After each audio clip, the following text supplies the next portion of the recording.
अरे बिटिया आवा बैठा। आज पहली बार ने रहो अपन बाबूजी के सामने जुबान लड़वले हाँ, उ भी तोहरे खातिर। आखिर का जरूरत है ऐसा कपड़ा पहनला के जवन पहनला के बादो बार बार तोपे के पड़े? ऐसे लुगा पहनल जाला। आंटी आप मुझे साड़ी पहनना सिखाएंगी? हाँ का मतलब लुगा पहनना सिखाएंगी? हाँ,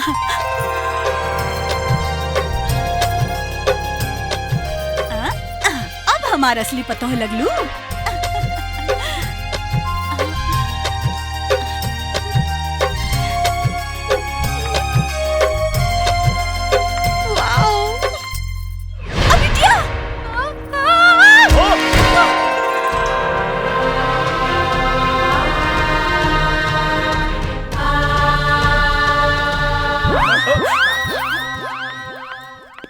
देखनी?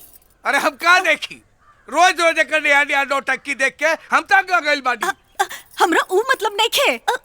दुल्हन साड़ी में कैसन लागतिया? अरे तो हमरा से का पूछा तारू? पूछा अपन लाडला से। साला से नीमन दिखावता।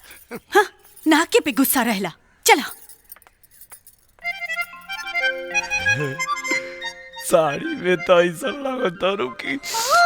ओहो